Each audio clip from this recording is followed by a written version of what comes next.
Hi, this is Dana Gardner, Principal Analyst at Inter Arbor Solutions, and you're listening to BriefingsDirect. Like many businesses, innovators in higher education have been transforming themselves for the digital age for years. But the COVID-19 pandemic nearly overnight accelerated the need for flexible new learning models. And like many businesses, colleges and universities must both rapidly redefine and implement a new and dynamic balance between in-person and remote interactions. This new normal amounts to more than a repaving of centuries-old traditions of higher education with a digital wrapper. It requires reinvention and perhaps new ways of defining the very act of education itself. Stay with us now as we explore how innovation today in remote learning may hold lessons for how businesses and governments interact and enlighten their workers, customers, and citizens. Here to share their recent experiences in finding new ways to learn and work during a global pandemic are Chris Foward. He's the head of services for IT services at the University of Northampton in the UK. Welcome, Chris. Hi, thanks. Nice to meet you, Dana. We're also here with Tim Minahan, Executive Vice President of Business Strategy and Chief Marketing Officer at Citrix. Welcome, Tim. Hey, Dana. I'm excited to be here. And we're here with Dr. Scott Rawls, President of Wake Tech Community College in Raleigh, North Carolina. Welcome, Dr. Rawls. Thank you, Dana. Glad to be with you. Scott, let me start with you. Tell us about Wake Tech Community College and why you've been able to accelerate your path to broader remote learning. Wake Tech is the largest college in North Carolina, one of the largest community colleges in the United States. We have 75,000 total students in terms of all of our different program areas. So we have a very big campus spread across very big college spread across 6 different campuses. In mid-March of last year, we took an early step in moving completely online because of the pandemic, COVID-19. And if we had just started our planning at that point in time, I think we would have been in trouble, which has been a big challenge, I know, for much of higher education. For us, the journey really began 6 years earlier with a plan to move to a more online-supported, virtual, blended world. And so for us, the last 6 months have been sprinting. I think we were on a journey, and it hasn't been so much about changing our direction or changing our emphases, but really sprinting the last 1/4 of the race, if you will. And so that while that's been difficult and challenging, it's certainly not as challenging as if you were trying to figure out the directions from the very beginning. So I've been very proud of our team, and I think things have gone remarkably well here in a very, very challenging situation. And Chris, tell us about Northampton and how this pandemic has accelerated change for you. The University of Northampton invested very heavily in its campus a number of years ago, and we built a new one called Waterside Campus. The Waterside Campus was designed to work with active blended learning as an approach to delivering our coursework. Similar to Wake Tech, we've faced challenges around how we deliver our online teaching. So we were in a fortunate position because during the building of our new campus, we implemented all new technology from the ground up, right from our client-based systems right the way through to our back-end infrastructure. And we aimed at taking on technologies that were either cloud-based technologies or allowed us to deliver teaching in a remote manner. That was done predominantly to support our ABL approach to delivery of our education, but it's certainly the pandemic, the COVID-19 situation has definitely sped up the uptake of those services. Chris, what was the impetus of pre-pandemic to blended learning? Why were you doing it, and how did you look to technology to support that? The University of Northampton, since 2014, really has been moving towards its current institutional approach to learning and teaching. We never perceived this as a large-scale online learning or distance learning solution, but ABL does rely on fluent, purposeful, thoughtful use of technologies for learning. And this has stood the university in good stead in terms of how we actually deliver stuff to our students. What we found, or what our lecturers and teachers found, that the work they'd done since 2014 really did stand us in good stead, and we were able to very quickly change from a on-campus taught environment through to a digital experience for our students. And Scott, for you there at Wake Tech, has what's happened in technology over the past decade or two enabled you to seek remote learning, or was remote learning the goal and then you had to go find the technology? What's the relationship between remote learning and technology? Yeah, I think for us, in particular the community colleges, it was more the second in that remote learning is an important priority for us because the majority of our students work. And so the issues of just having the convenience of remote learning started community colleges and they down the path of remote learning much quicker than for other forms of higher education. And so I think that helped us into years ago starting to think about what are the technologies that are required. Our college has been very thoughtful in thinking about the equity issues in remote learning. Why do some students succeed in more remote learning platforms and why do others struggle, and to look at what those solutions may be. And so I think it was really much more about the need for remote learning to allow working students the capacities and the conveniences, and then looking at what are the technologies and what are the best practices to achieve those goals. Tim, when you hear Chris and Scott describing what they're doing in higher education, does it strike you that they are leaders and innovators even compared to businesses? Do businesses need to pay attention to what's going on in higher education these days, particularly around remote and balanced and blended types of interactions? Yeah, I would certainly think they are, Dana, and the leadership comes from being prepared for this in advance, right? If there's any silver lining to this kind of global crisis we're all living through, it's that it's caused organizations and participants in all industries to rethink how they work, how they school, how they live. Certainly, we're hearing from Chris and Scott how they're doing that there at their respective universities. But employers, having seen that now that work can actually happen outside an office, are similarly now catching up. They're rethinking their long-term workforce strategies and work models. They're embracing more flexible and hybrid work approaches for the long term, that lower cost, that improved productivity and engagement, and give them access to new pools of talent that were previously inaccessible to them in a traditional kind of work hub model where you build a big office or a call center and you hire folks in. Now they can reach remotely talent in rural locations, retirees or stay-at-home parents and caretakers who can be reactivated in the workforce, similar to the diversity of the student body you're seeing there at Wake Tech. To do this, they need a foundation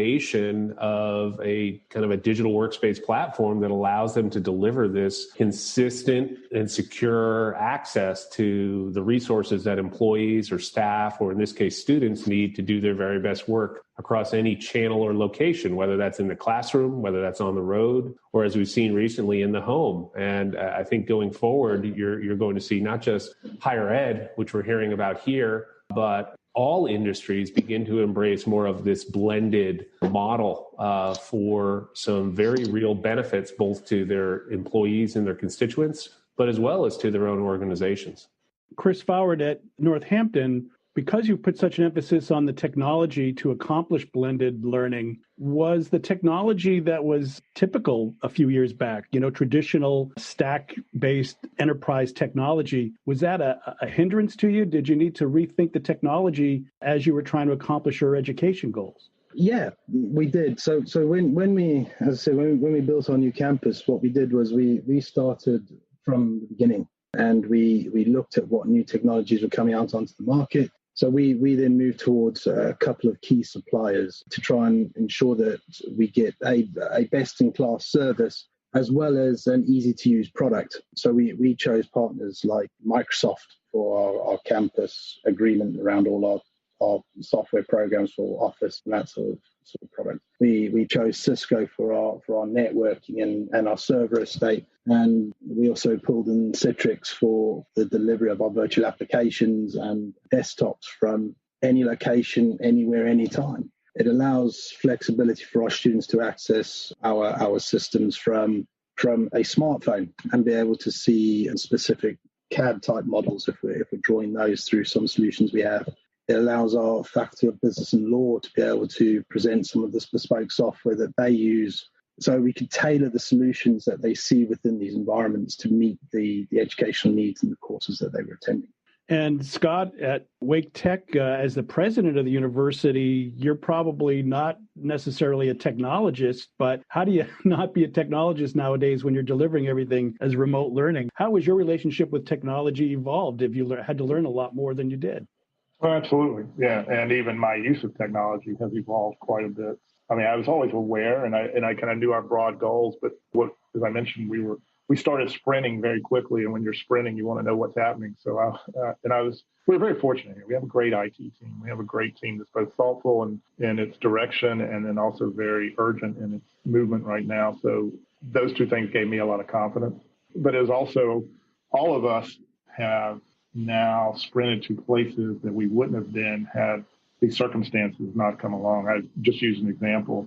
We have 6 campuses. I would do a face-to-face forum with faculty, staff, and students. So 3 meetings on every campus once a semester is how I could get around. Now I do those. Most days I will have a student or faculty or staff forum of some type using the technology. So we just found, I think many of us have found that the directions we were going, that there are greater efficiencies to be achieved in many ways that we would not have tried had it not been for the circumstances. And I think after we get out of the health issues that we're facing with the pandemic, our world will be completely changed because it accelerated our movement in this direction and accelerated our usage, I think, our utility of that usage as well.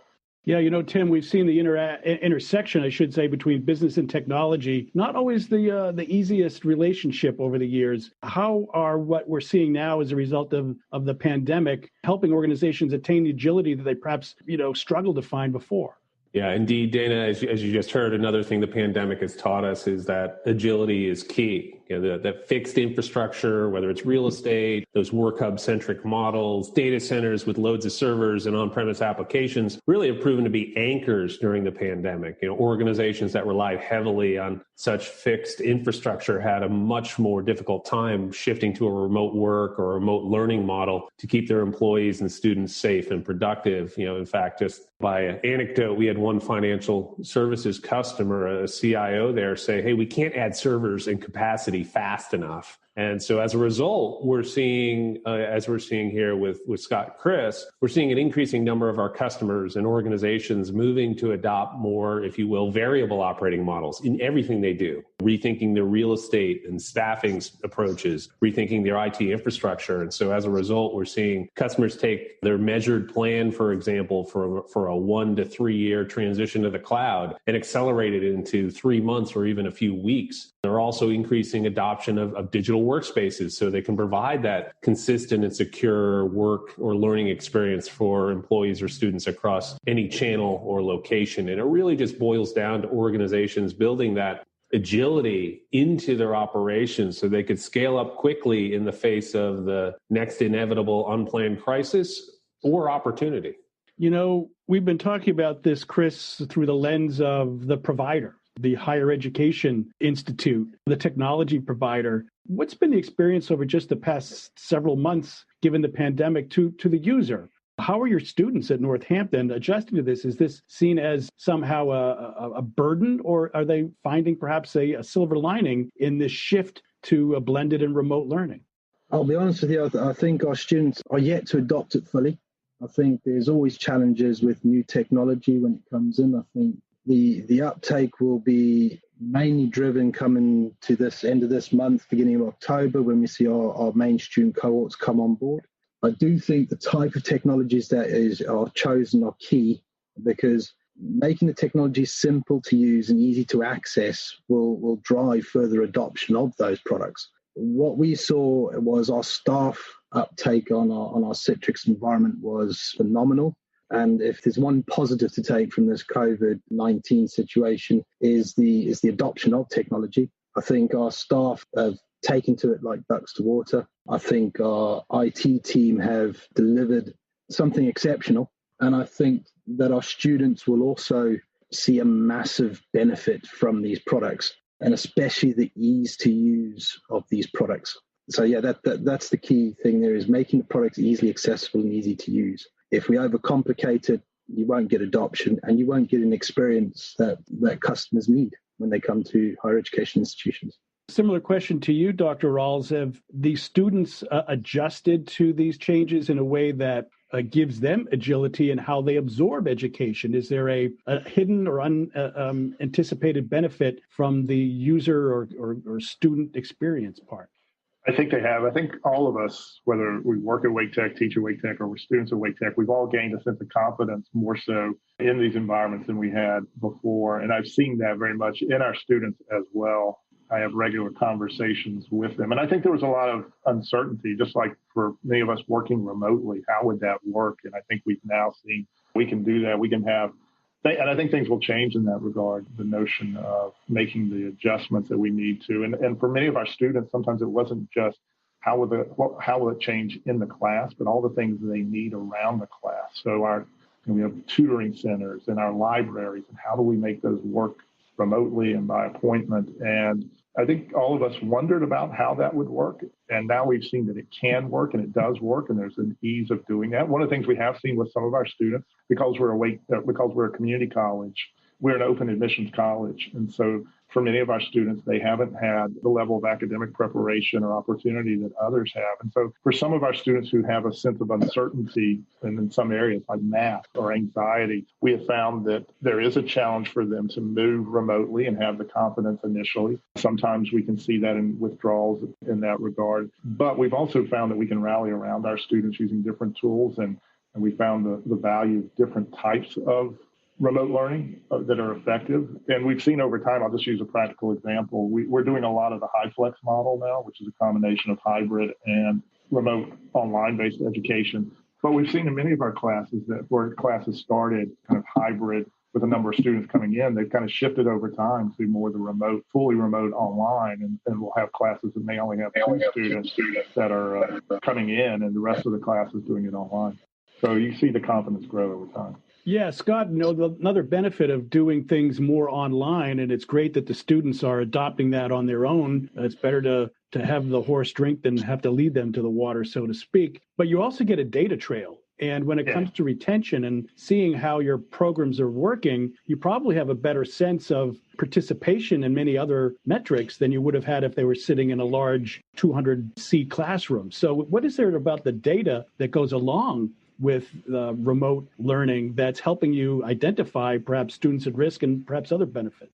Well, we're a very data-focused college in that regard, but it also shows us. So, for instance, even before we moved to this, every one of our courses had an online shell. Well, then we moved to a place where every course is online. So we know when our students are interacting. And so one of the shifts that you've seen at Wake Tech is around the remote services around Wake Tech, the expansion of hours, the ability to access counseling and all of our services remotely and through answer centers and other things. But that means we had to change our way of thinking, because before we knew when students took our courses because they took them when we scheduled those courses. Now, as they're working remotely, we can tell when they're working. And we know for many of our students, they're more likely to be online and engaged in our coursework between the hours of 5 to 10 in the afternoon, as opposed to 8 and 12 in the morning. And most of what we were operating from just having physical sites were 8 to 5. So we've had to move out of in that regard. And I think that's something that will always be different about us. And so that does give us that indication. One other thing about us that I think has been unique is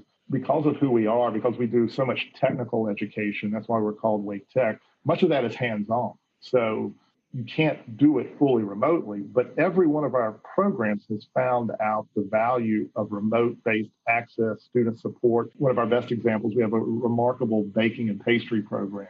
And they figured out how to help the students get all their resources. They emptied out their pantry, but how to be able to do things at home in their kitchen, and what they need to come into the labs for, they do. But every program has found the value of some aspect of their program being remote, even if their full program cannot be remote because of its hands-on nature. Similar question to you, Chris. Is the ability to use the data that you get along the way when you're going more digital a benefit to you all, and how?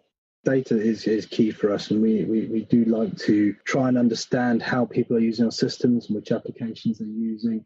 It does allow us to then focus the delivery of our applications more effectively. In terms of some of our courses are very data-driven. So our games art courses, for example, we can design the material more effectively to deliver into our students.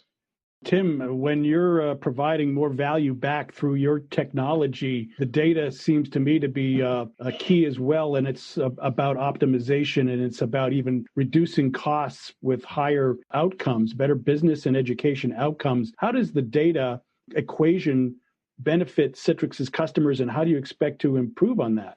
Yeah, data plays a major role in every aspect. If you think about the need to deliver a digital workspace by providing this consistent and secure access to the resources that whether it's employees or students need to be able to perform at their best, wherever that work needs to get done. The data that we're gathering is applied in a number of different ways. Number one is around that security model. I use the analogy of not just having security access in, right, the bouncer at the front door to make sure you're authenticated and on the list to be able to access the resources you need, but having the bodyguard that follows you around the club, if you will, to constantly monitor your behavior and apply additional security policies. So the data is valuable for that because we understand the behavior of the individual user, whether they're typically accessing from a particular device or location, or the types of information or applications they're accessing. The second area is around performance, right? If we move to a much more distributed model or a flexible or blended model, vital to that is ensuring that those employees or students actually have reliable access to the applications and information they need. So that's performing at their best. So being able to constantly monitor that environment and dial up bandwidth or move it to a different channel as needed so that they get the best experience. And then the last one that gets very exciting we're beginning to do is literally about productivity. Being able to push the right information or the right task or even automate a particular task or remove it from their work stream in real time is vital to ensuring that we're not drowning in this cacophony of different apps and alerts and all the noise that gets in the way of us actually doing our best work or doing our best learning. And so data is actually vital to our overall digital workspace strategy. Chris, for you to attain an improved posture around active blended learning, or ABL as you refer to it, seems to me that helping the students pick up where they left off, whether they're in a classroom, in their workplace, at a bakery or a kitchen in their home, requires sort of a seamless transition, regardless of their network, regardless of their end device. How important is it to allow students not to have to sort of start from scratch or find themselves lost in this collaboration environment? And how is Citrix an important part of that? What we do is with our active blended learning approach, what we have is small collaborative groups that work together to deliver or to gain their learning. What we also do is ensure that the students have face-to-face contact with our tutors, either distance learning or on campus. And what we do with the technology is we store all of that academic material within one location called our Nile site, which allows students to be able to access and learn as and when they need to. Citrix plays a key part in that because we can deliver applications into that state quickly and seamlessly to allow students to be able to understand or see the applications they need for their specific course. So it allows them to experiment and discuss ideas and get more feedback from our lecturers when they understand what material is being, or where the material is stored, how they access it. Dr. Rawls, a similar question. How do you prevent gaps from occurring, and how does the technology help students move seamlessly through their education process, regardless of the location, regardless of their device? Well, I think there's different types of gaps. I think when we're looking in terms of courses, one of the things we found recently is, our students are also looking for different types of access. So for many of our students, many of those who are looking for more traditional type of access, perhaps replicating our seated courses, the value of synchronous. And so we've had to make sure that all of our courses have that capacity and that works well. But then many of our students are also, because they're in a working environment, they want an asynchronous capability. And so one of the things that we're working on now is to make sure students know the difference and what they're trying to match their expectations. One thing that also relates to that for us is that for us, because of who we are, because of who we serve, we are an open access college. And as I like to say, we take the top 100% of our students. For many of our students,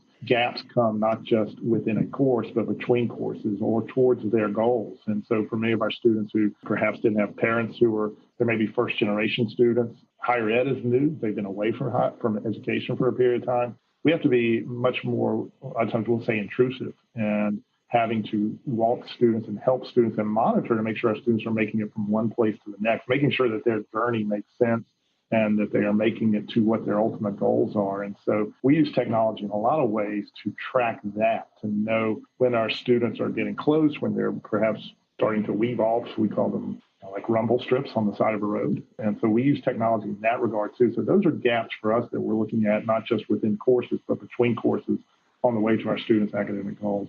You know, Tim, when I hear Chris and Scott describing these challenges in education, I'm thinking how impactful this can be for other businesses in general, because they're going to be having blended workforces. They're going to be having people facing gaps between what they do in various locations, and they're juggling different things. So what, from Citrix's point of view, should businesses be learning from the experiences at Northampton, University of Northampton and Wake Tech? Yeah, Dan, I think Winston Churchill summed it up best of never let a good crisis go to waste. And smart organizations are using the current crisis not just to survive, but to thrive. They're using the opportunity to accelerate their digital transformation and rethink long-held work and operating models in ways they probably hadn't before. So as both demonstrated there at Wake Tech and Northampton, and as Scott and Chris both said, the future for both schooling and work is definitely going to be blended. We have, for example, another higher education customer, the University of Sydney, that was able to get 20,000 students and faculty transitioned to an online learning environment last March, literally within a week. But that's not the real story. It's where they're going with this. As they entered the new school year, they now have 100 course-specific applications and SaaS apps that students can access through a digital workspace, regardless of the type of device or their location, and ensure they have that consistent and secure, reliable experience. And they're saying that the student experience is as good and sometimes even better than what a student would have when using a locally installed app on a physical computer. And now the university, most importantly, views this remote learning model as an opportunity to reach new students and even new faculty in locations that they couldn't have supported before due to geographic limitations of a largely solely in classroom based model. So these are the types of things that businesses really have the opportunity to think through. And as we're hearing here from Wake Tech and Northampton, could take a page out of the courseware here from many forward-thinking higher education organizations who are already looking at this blended learning model and see how that applies to their own business. Dr. Rawls, when you're looking a little bit now to the future, and you'd like to see businesses want productivity, you all want better thinking, better educated workers and people with enhanced careers. What comes next? What would you like to see happen around remote learning, and what can the technologists like Citrix do to help you attain that next level? Well, I think one of the things we're seeing right now is so much greater efficiency than we had before in certain areas. And I think there's a way to bring that greater efficiency even more into our classrooms. For years, we talked about that in terms of what was often called the flipped classroom, which really meant those things that are better accomplished outside of the lab or a shop, do those outside of the lab or a shop, and those things that you can only do there, do those there. But I think learning, I think we have to all get to a place that the learning process just doesn't happen within those walls, within that classroom. And so the ability for students to go back and review work, to pick up on work, to use multiple different tools to add and supplement what they're getting through a classroom-based experience, a shop-based experience, I think that's where we're moving to. And I think for Wake Tech, this really hit us about March 15th. And when we went fully remote. So we don't want to be the way we were in April. We don't want to be a fully remote online college. We also don't want to be where we were in February.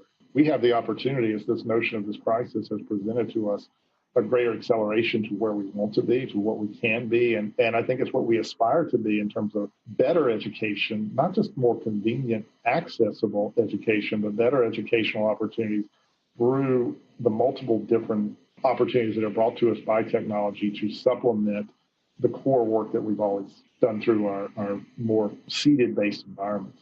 And Chris Foward at Northampton, what's the next step for the technology enabling these higher goals that Dr. Rawls just described? Where would you like to see the technology take Northampton students next? The technology for us was definitely key when we chose that technology, because what we are trying to do as education providers, I think, is provide the right skill sets when those students move from higher education into business. And certainly what we see with the likes of Citrix is it's more a commercial focused, that was originally a commercial focused application.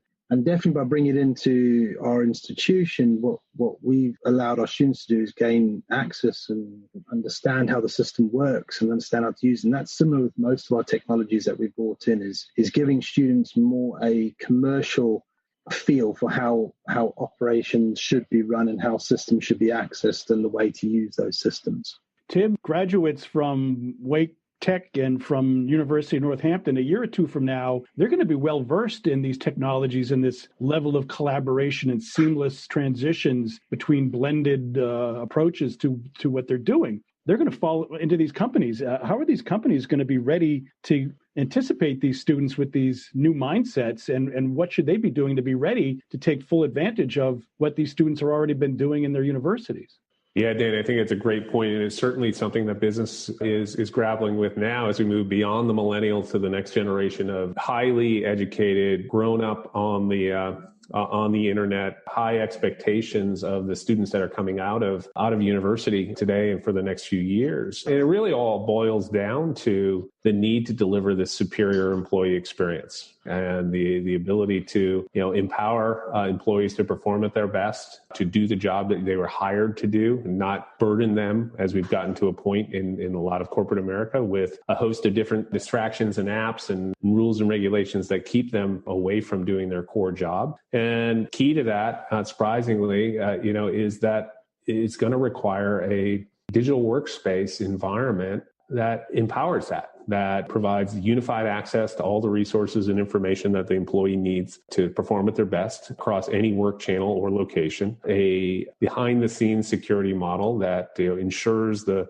security of your corporate assets, applications, and information, as well as the privacy of individuals without getting in the way of work. And then a higher level, as we talked about earlier, intelligence model, analytics built into that environment that isn't just offering up a launching pad to access the resources you need, but is actually guiding you through your day, presenting the right task and insights as you need them, allowing you to get the noise out of your day so you could really find that space you need to create and innovate and do your best work, whether that work is in an office, whether that work is on the road, or whether that work, as we've seen recently, is in the home. Yeah, I wouldn't be surprised if the students coming out of these innovative institutes of higher learning are going to be the instigators of change and innovation in their employer environment. So, a real head on the arrow from the education into the business realm. Well, I'm afraid we'll have to leave it there. We've been listening to a sponsored BriefingsDirect discussion on how innovators in higher education have been transforming themselves to meet the needs for flexible and new learning. And so we've heard how innovation today in remote learning may hold valuable lessons for how businesses and governments will newly interact and enlighten their workers, customers, and citizens. So a big thank you to our guests. We've been here with Chris Foward. He's the head of service and IT services at the University of Northampton in the UK. Thank you so much, Chris. Thank you. We've also been here with Tim Minahan, Executive Vice President of Business Strategy and Chief Marketing Officer there at Citrix. Thank you, Tim. Thanks, Dana. Appreciate the opportunity. And we've been here with Dr. Scott Rawls, President of Wake Tech Community College in Raleigh, North Carolina. Thank you so much, Dr. Rawls. Thank you, Dana. I've enjoyed being with you. And a big thank you as well to our audience for joining this BriefingsDirect Work and Learning Innovation discussion. I'm Dana Gardner, Principal Analyst at Inter Arbor Solutions, your host throughout this series of Citrix-sponsored BriefingsDirect discussions. Thanks again for listening. Please pass this along to your business community and do come back next time.